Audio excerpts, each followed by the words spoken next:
আসসালামু আলাইকুম। প্রবাসী নিউজ টিভি চ্যানেলে আপনাকে স্বাগতম। শুরুতেই প্রথমে আলোচনা করব করোনার টিকা নেওয়া প্রবাসীরা কুয়েত ফিরতে পারবেন আগস্টে।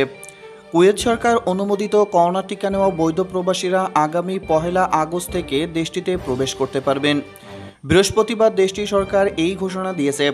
দেশটিতে প্রবেশের পূর্বে এবং পৌঁছার পর 7 দিনের হোম কোয়ারেন্টাইন চলাকালে করোনা পরীক্ষার পিসিআর সনদ নিতে হবে। রাষ্ট্রীয় সংবাদ সংস্থা কোনা জানিয়েছে, কুয়েতের মন্ত্রিসভা আরও ঘোষণা দিয়েছে যে দেশটির নাগরিক যারা করোনা ভাইরাসের টিকা সম্পূর্ণ করেছেন কেবল তারাই 1 আগস্ট থেকে দেশের বাইরে যেতে পারবেন। টিকা নেওয়া ব্যক্তিরা আগামী 27 জুন থেকে restaurant, cafe, health club, salon ও শপিং মলগুলোতে প্রবেশ করতে পারবেন। এদিকে করোনা টিকায় বিদেশগামী কর্মীদের অগ্রাধিকার চূড়ান্ত। বিদেশগামী কর্মীরা এখন থেকে অগ্রাধিকার ভিত্তিতে করোনা ভাইরাসের ভ্যাকসিন বা টিকা পাবেন। এই তালিকায় বিদেশগামী কর্মীদের অগ্রাধিকার দিয়ে সিটি ইস্যু করেছে স্বাস্থ্য অধিদপ্তর। বৃহস্পতিবার 17 জুন স্বাস্থ্য অধিদপ্তর ভ্যাকসিনে অগ্রাধিকারপ্রাপ্তদের তালিকায় বিদেশগামী কর্মীদের অন্তর্ভুক্ত করে এই সিটি ইস্যু করে। সিটিতে ভ্যাকসিন গ্রহণের বিস্তারিত নির্দেশনা দেওয়া হয়েছে বলে প্রবাসী কল্যাণ মন্ত্রণালয় থেকে পাঠানো এক সংবাদ বিজ্ঞপ্তিতে জানানো হয়েছে। এই বিষয়ে প্রবাসী কল্যাণ ও বৈদেশিক কর্মসংস্থান মন্ত্রী ইমরান আহমেদ প্রবাস বার্তাকে বলেন, প্রবাসীদের সর্বোচ্চ গুরুত্ব দিয়ে তাদের করোনা ভাইরাসের ভ্যাকসিনের আওতায় আনা হচ্ছে। এজন্য গতকাল স্বাস্থ্যমন্ত্রী, স্বাস্থ্য সচিব এবং স্বাস্থ্য অধিদপ্তরের মহাপরিচালকদের সঙ্গে বৈঠক করেছি। সেখানে স্বাস্থ্যমন্ত্রীকে আন্তরিকতার সাথে কাজ করার জন্য অনুরোধ জানিয়েছিলাম। মন্ত্রী আরও বলেন, তবে নিবন্ধন বিষয়ে কিছুটা পদ্ধতিগত জটিলতা দেখা দিতে পারে। সেই বিষয় কিভাবে দ্রুত সমাধান করা যায় তা নিয়ে কাজ চলছে। প্রয়োজনে এই বিষয়ে আইসিটি মন্ত্রণালয়ের সাথেও বৈঠক করব। তবে বিদেশগামী কর্মীদের ভ্যাকসিনের আওতায় আনার বিষয়টি চূড়ান্ত হয়েছে। এখন বাকি শুধু আনুষ্ঠানিকতা। ভ্যাকসিন আসা মাত্রই আমাদের বিদেশগামী কর্মীরা তা হাতে পাবেন।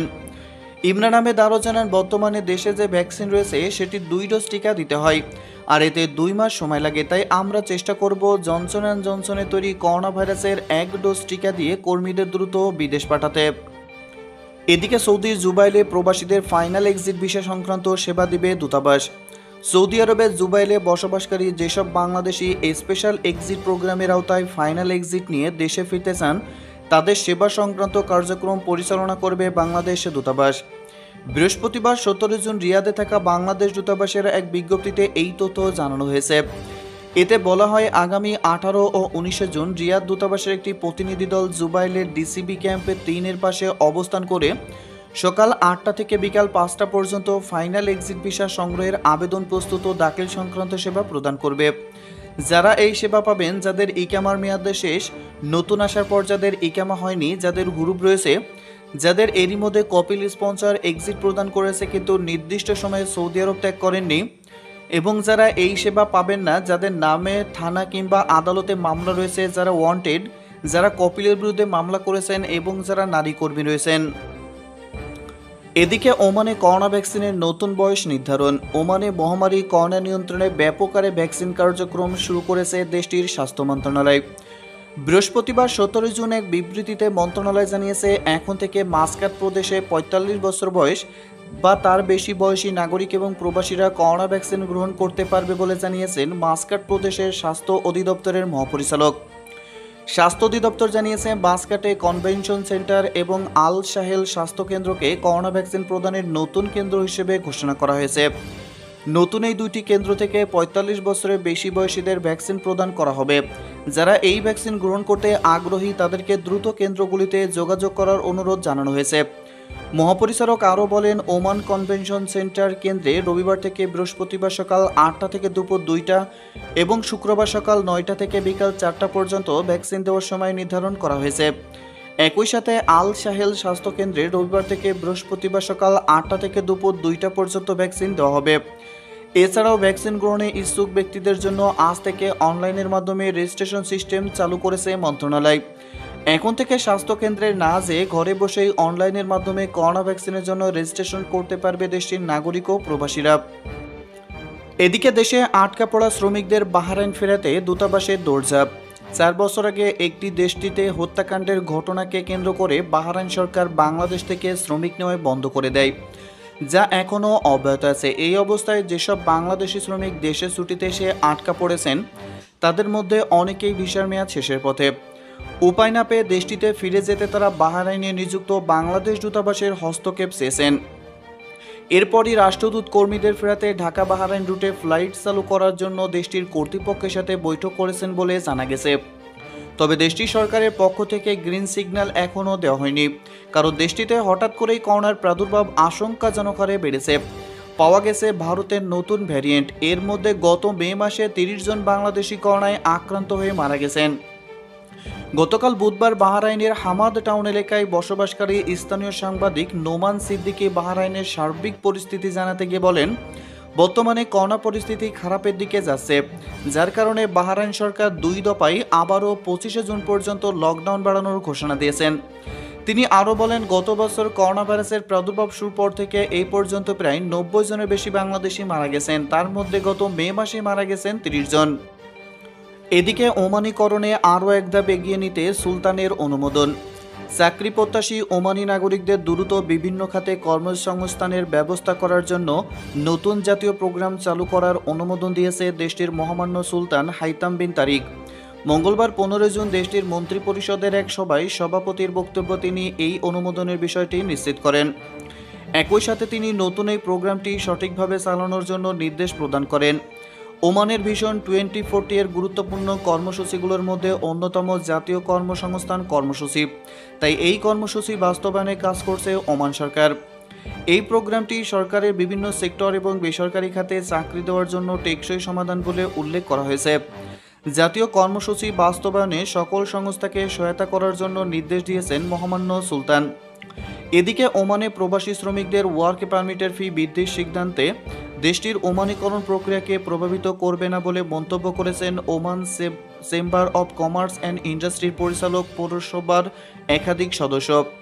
শ্রমমন্ত্রী ডক্টর মাহাদ বিন সাইদ বিন আলী আল বাইওয়ানের সাথে বৈঠককালে ওসিসিআইয়ের সদস্যরা নতুন এই সিদ্ধান্তে ওমানিকরণের কোনো সমস্যা হবে না বলে মন্তব্য করেন। এই সময় মন্ত্রী বলেন, দেশের শ্রমবাজারকে আরও উন্নত করার লক্ষ্যে প্রবাসীদের ওয়ার্ক পারমিট ফি বাড়ানো হয়েছে।